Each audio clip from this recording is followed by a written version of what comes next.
Então, aqui, vou só dar mais um zoom aqui nessa região do olho. Vou botar aqui um pouco aqui, a intensidade aqui da cor. Alguns devem estar já se perguntando por que eu estou usando o Photoshop 7. Só sempre cisma com isso. Mas é para vocês verem aí também que sim, eu uso realmente o Photoshop 7. E para mim não faz diferença nenhuma entre os outros. Principalmente porque eu vou fazer aqui, não há diferença alguma. Até mesmo porque desde a versão 5, o Photoshop já faz tudo isso aqui que a 7 ou as outras versões fazem. Então não há diferença alguma. Então não importa, né? Não importa se eu vou desenhar com carvão bruto, se eu vou usar lápis X ou Y, não importa. O que importa é o artista, né? Tipo, tudo é só uma ferramenta e o importante é sempre o artista, né? Não importa o software que você vai utilizar, o mais importante de tudo é o artista, né? Quem está segurando o lápis, quem está controlando a tablet, então isso é insubstituível, né? Então não adianta você ter o melhor software, a melhor tablet, a Cintiq ou qualquer outro material que você julgue que é top de linha, a melhor versão do Photoshop, se você não consegue extrair nada de proveitoso do software do lápis, né, que você está utilizando. Então, antes de pensar em qualidade de material, todo esse aspecto, que também, claro, é importante, faz uma diferença também, mas desde que você esteja preparado para manipular, né, esse material. Não adianta você sair de um Fusca, de um carro simples, popular, e partir para um carro de Fórmula 1 se você nunca manipulou um carro de Fórmula 1. Então, não adianta. Se você não tem conhecimento de como agir com o carro de Fórmula 1, você não vai tirar o proveito daquela máquina, né? Então, a arte é da mesma forma, funciona da mesma forma, né?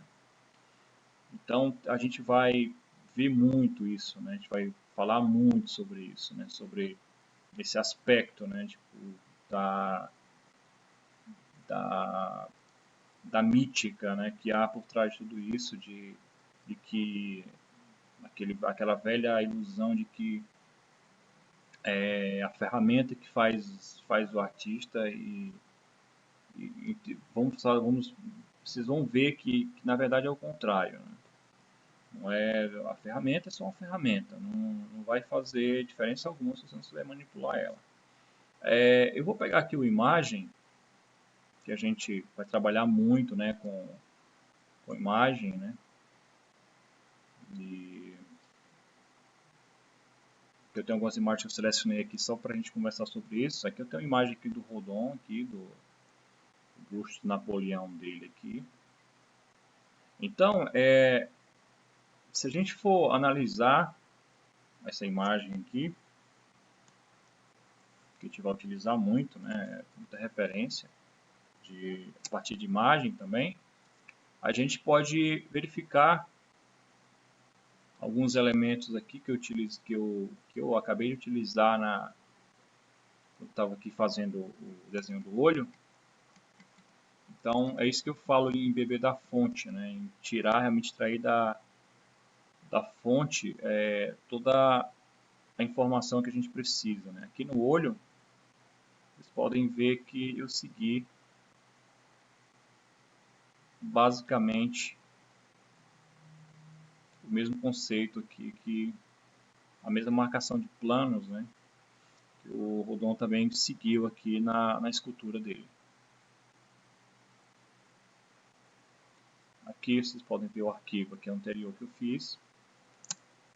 Então a marcação de planos é basicamente a mesma, né? Tipo, aqui vocês podem ver aqui.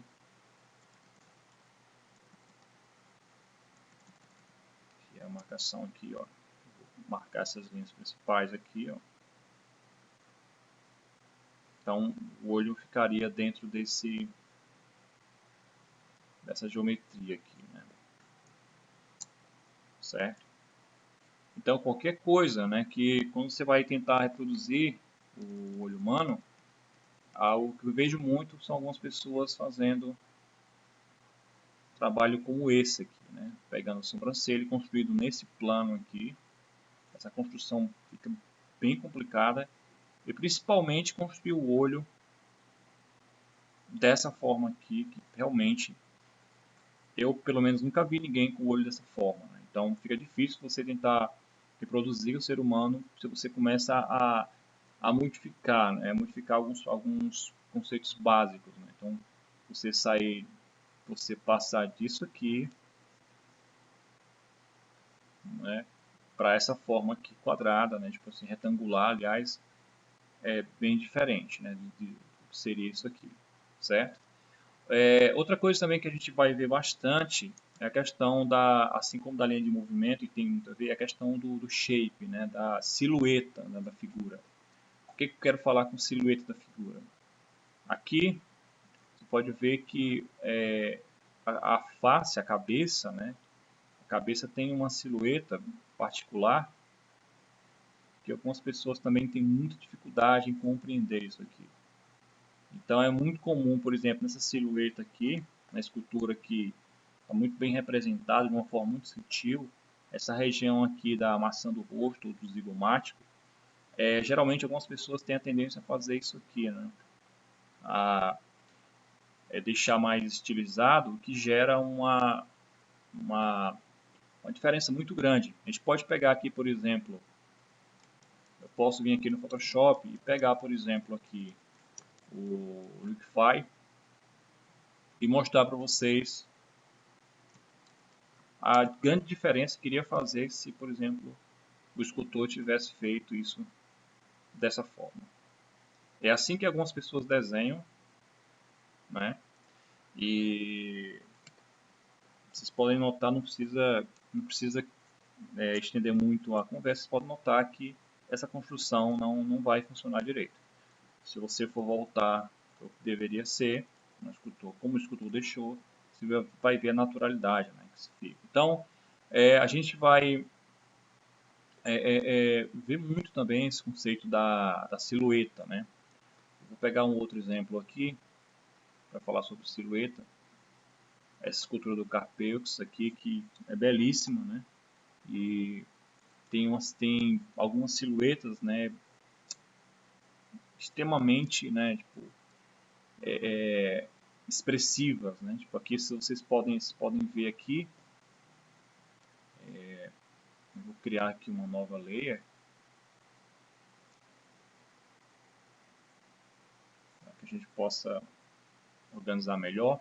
Então aqui, se eu for tentar capturar aqui a linha de movimento nessa figura,